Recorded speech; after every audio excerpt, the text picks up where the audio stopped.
Hello everyone, Tom with Capo Fetish. Today on the channel we're going to talk about the US pop landscape of 1963 before the Beatles landed.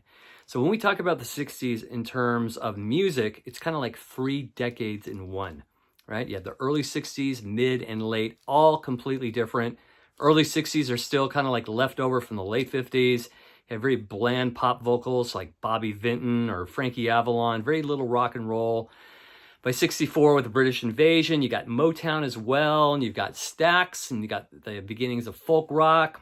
By the late 60s, you have the psychedelic movement, album rock, all new styles happening, big things going on. So when you think about those 6 years, just those 6 years between 63 and 69, it's absolutely mind-blowing how music progressed. It's like a revolution, an absolute renaissance of music, right? Almost like weekly. Once the British invasion happened, it was almost like weekly things were changing radically. So we're going to cover the year 1963 leading up to when the Beatles landed, talk about some notable singles and albums and events. And let's start off from January 63 with a cool track by the Rooftop Singers, Walk Right In, a trio, a folk trio. And the acoustic guitar on this track is really cool. It has kind of like this really cool rock and roll vibe to it, the way it's strummed and everything. And the way the vocals blend and everything with all three. It's just a great little folk ditty that hit #1 on the charts. In February 63, Roy Orbison released one of his grand statements, the track called In Dreams. It's a #7 hit.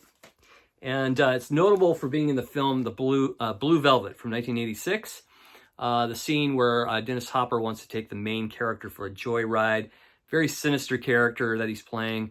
And he requests before the joyride that they play the song, the candy-covered clown they call the Sandman, which is In Dreams. So they play this song and there's this girl on the top of the car dancing. It's just one of those just surreal moments in the film. But the track is amazing. One of many great singles Roy Orbison released in the early 60s. This is one of my favorites, In Dreams, from February 63. In March 63, a really cool optimistic track landed by a group called Ruby and the Romantics. Really captures the optimism of the early 60s prior to the JFK assassination. And that song is called Our Day Will Come. Beautiful little track. Track later recorded by many artists, including even Amy Winehouse and the Zero Zeros. In April 63, the Drifters, who were no slouches when it came to hit singles in the early 60s, released one of my favorites called On the Roof. Actually, it's not On the Roof, it's On Broadway. On Broadway, this is their greatest hits album. And this song is notable because Genesis took some influence from this melody and some of the lyrics for their epic album called The Lamb Lies Down on Broadway in 1974. But the Drifters had many cool tracks in the early 60s, this being one of them. This is from April 1963. In May 63, a song called Hello Stranger by Barbara Lewis was released with really cool backups by this band called the Dells. This is another really cool single from early 63, May 63. The same month that was released, a couple of notable landmark albums landed, one being the Freewheelin' Bob Dylan album by Bob Dylan. A lot of these songs very timely, still as of today. Songs like Masters of War, Blowin' in the Wind, Hard Rain's Are Gonna Fall. Very timely of what's going on right now in the world today, in 2024. Can't remember the dates anymore. Years are flying. So anyway, pivotal album. This pretty much put Bob Dylan at the center stage of the folk movement of the early 60s. A lot of things came out of this. Blowin' in the Wind was a huge hit for Peter, Paul, and Mary. And all these songs were covered by someone or another at some point in time. But one of his best early albums, The Freewheelin' Bob Dylan. The same month that came out, James Brown releases Live at the Apollo. Legend has it that the record company didn't want to put this out initially. They didn't find it commercially viable.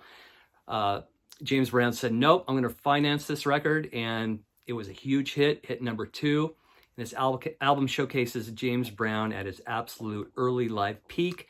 These performances are so infectious. You could just feel the smoke off the stage from these performances in every groove. And he just enraptures the crowd. You can just feel it track by track. Live at the Apollo, James Brown from May 63. Now in early 63, or throughout the 60s or early 60s, well, why don't we just say 1963, the Beach Boys were cranking out quite a few tracks, quite a few hits. Notable ones being, of course, Little Disc Coupe, Be True to Your School, Surfin' USA, Surfer Girl, Shut Down. But one of my favorites, and I think this is a song that foreshadows Brian Wilson's production genius for further singles after this, and this is called In My Room. Starts off with this really beautiful harp, and once the vocals kick in, it is so beautiful. The vocals are so full-bodied sounding. It's amazing recording for 1963, and very moving, and almost autobiographical for Brian Wilson. In My Room, the Beach Boys from 63. In June of 63, Johnny Cash releases one of his greatest hits, Ring of Fire, which features this really cool mariachi backing. And this song has been covered from everyone from Social Distortion to hemorrhoid commercials.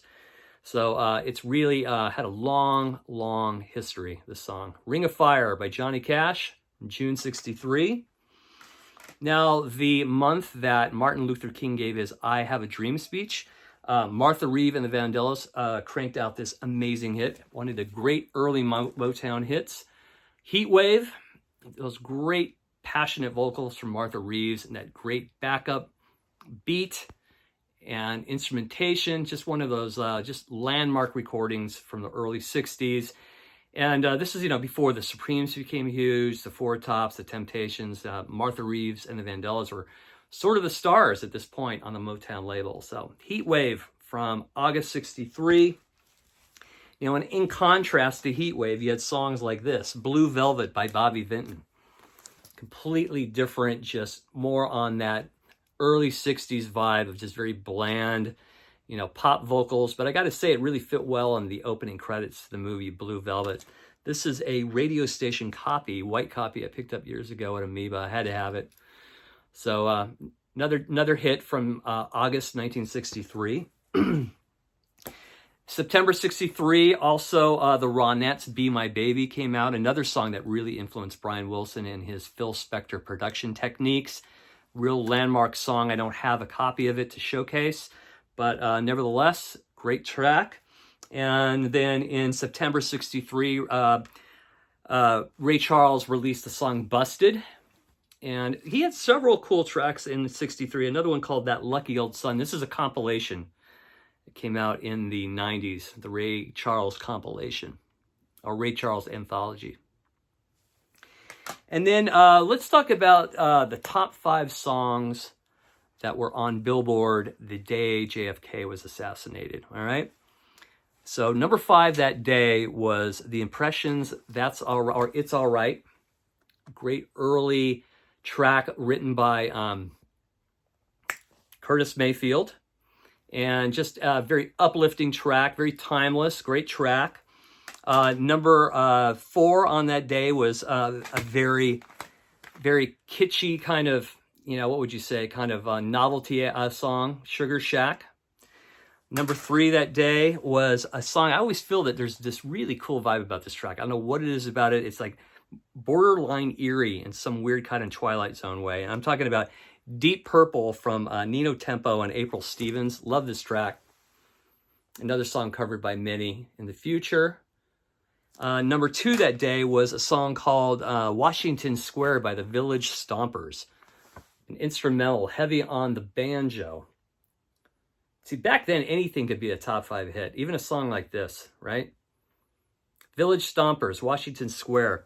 Number 1 hit the day JFK was assassinated was I'm Leaving It Up to You by Dale and Grace. Just showing that we need a new thing in music at this point. This is very, very bland music right here. And a definite showcase for we need the British invasion to come. So later in 63, let's just say December 63, a couple of other notable hits at the end of the year was one of the first songs for the partnership of Hal David, Burt Bacharach, and Dionne Warwick. Incredible partnership that produced just amazing, amazing hit singles throughout the 60s. This is one of their first hits, Anyone Who Had a Heart, sung by Dionne Warwick. And this would just be the start of just a beautiful partnership and just many, many great tracks to follow throughout the 60s. Walk On By, Do You Know the Way to San Jose, on and on. Very, very unique. And there's something about this collaboration with these three, the Hal David, Burt Bacharach collaboration, doesn't really sound like anybody else. It's like bittersweet, it's melancholy, and it's just full of life too at the same time. Good stuff. Then also in December 63, we have California Sun by the Rivieras. Kind of a surf garage rock classic.